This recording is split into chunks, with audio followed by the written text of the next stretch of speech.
Hi friends, எல்லோரும் எப்படி இருக்கீங்க? நான் உங்கள் ட்ரீம்ஸ் மீ குக்கிங்.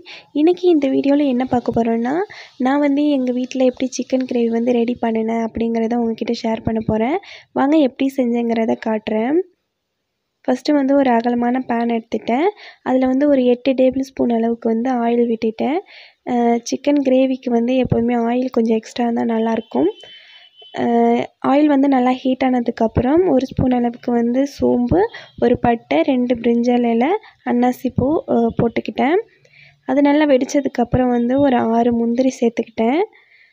முந்திரி சேர்த்ததுக்கப்புறம் கொஞ்சமாக கருவேப்பிலை சேர்த்துக்கிட்டேன். கருவேப்பிலை நல்லா வெடித்ததுக்கப்புறம் ஒரு 5 வெங்காயம் பெரிய வெங்காயம் நல்லா நீல வாக்கில் கட் பண்ணி அதை சேர்த்துக்கிட்டேன். அதை நல்லா வதக்கிக்கலாம்.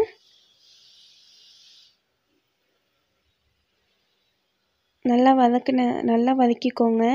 ஆயிலே அந்த வெங்காயம் நல்லா வதங்கணும். நல்லா வதங்கினதுக்கப்புறம் ஒரு 3 தக்காளி கட் பண்ணி நீல வாக்கில் கட் பண்ணி அதையும் சேர்த்துக்கிட்டேன். தக்காளியும் கொஞ்சம் நல்லா வதங்கட்டும்.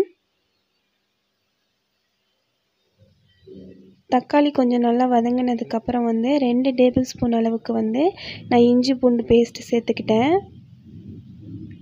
சேர்த்துட்டு அதோட பச்சை ஸ்மெல் போகிற வரைக்கும் நல்லா வதக்கி விட்டுக்கோங்க. அந்த எண்ணெயிலேயே எல்லாமே நல்லா வதங்கணும். அப்போ தான் நல்லா டேஸ்ட்டாக இருக்கும். நல்லா வதக்கி விட்டதுக்கப்புறம் நான் ஒரு 2 டேபிள் ஸ்பூன் அளவுக்கு கெட்டி தயிர், புளிக்காத தயிர் சேர்த்துக்கிறேன். சேர்த்துட்டு அதையும் நல்லா மிக்ஸ் பண்ணிக்கோங்க. நல்லா மிக்ஸ் பண்ணதுக்கப்புறம் ஒரு 5 டேபிள் ஸ்பூன் அளவுக்கு நான் சிக்கன் கறி மசாலா தூள் சேர்த்துருக்கேன். அதுக்கு அடுத்தது 2 டேபிள் ஸ்பூன் அளவுக்கு மஞ்சள் பொடி சேர்த்துருக்கேன். அதுக்கு அடுத்தது 2 டேபிள் ஸ்பூன் அளவுக்கு கரம் மசாலா இருக்குல்ல, அது நான் சேர்த்துருக்கேன். நான் எப்பொழுதுமே இந்த தூள் தான் சேர்ப்பேன். இதுக்கு மேலே நான் எக்ஸ்ட்ரா வேறு எதுவும் சேர்க்க மாட்டேன். ஸோ இது போதும் எனக்கு. எக்ஸ்ட்ரா நான் தனி மிளகாய் தூள்லாம் நான் சேர்க்க மாட்டேன். ஸோ இதோட காரமே எனக்கு போதும். இதையும் நல்லா அந்த ஆயிலே அந்த மசாலாலாம் நல்லா வதங்கணும். நல்லா வதக்கிக்கோங்க. வதக்கினதுக்கப்புறம் அடுத்து நான் 1 கிலோ சிக்கன் எடுத்திருக்கேன். சிக்கன் நல்லா ஆட் பண்ணிக்கலாம்.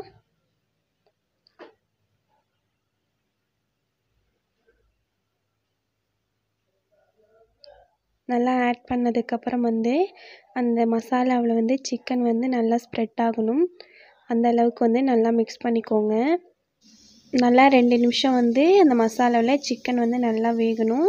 அந்த அளவுக்கு கிண்டிகிட்டே இருங்க. இப்போ நல்லா மிக்ஸ் ஆகிடுச்சு.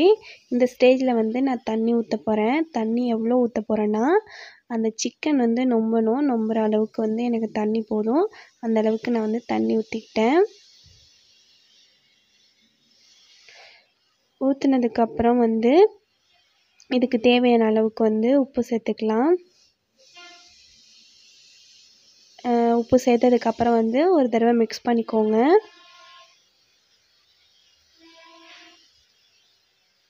நல்லா மிக்ஸ் பண்ணதுக்கப்புறம் ஒரு 10 நிமிஷம் நல்லா ஹை ஃப்ளேமில் மூடிட்டு ஹை ஃப்ளேமில் வச்சு நல்லா கொதிக்க விட்டுருங்க.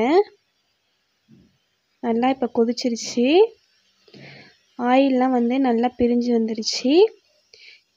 இந்த ஸ்டேஜில் நான் அரை மூடி தேங்காய், ஒரு 5 முந்திரி, 1 ஸ்பூன் அளவுக்கு கசகசா, 1 ஸ்பூன் அளவுக்கு சோம்பு எடுத்திருக்கேன். எடுத்து நல்லா மிக்சியில் அரைச்சி எடுத்திருக்கேன். அதை நான் இப்போ இதில் போட்டுக்கிறேன். போட்டு நல்லா கிண்டி விட்டுக்கோங்க.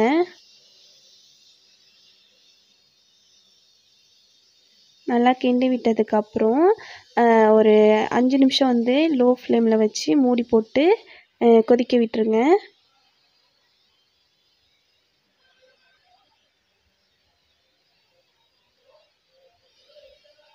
இப்போ 5 நிமிஷம் ஆயிடுச்சு. சூப்பராக சிக்கன் கிரேவி ரெடி ஆயிடுச்சு. நான் இதுமாரி தான் ஃப்ரெண்ட்ஸ் எங்கள் வீட்டில் சிக்கன் கிரேவி ரெடி பண்ணுவேன். லாஸ்ட்டாக கொத்தமல்லி தூவிக்கலாம். கொத்தமல்லி தூவிட்டு நல்லா மிக்ஸ் பண்ணிக்கோங்க. இந்த வீடியோ உங்களுக்கு பிடிச்சிருந்ததுன்னா லைக் பண்ணுங்கள், ஷேர் பண்ணுங்கள். அண்ட் மறக்காமல் உங்கள் கனவு channel dreams me cooking subscribe பண்ணிவிட்டு பக்கத்தில் இருக்கிற பெல் பட்டனை கிளிக் பண்ணுங்கள். தேங்க்யூ.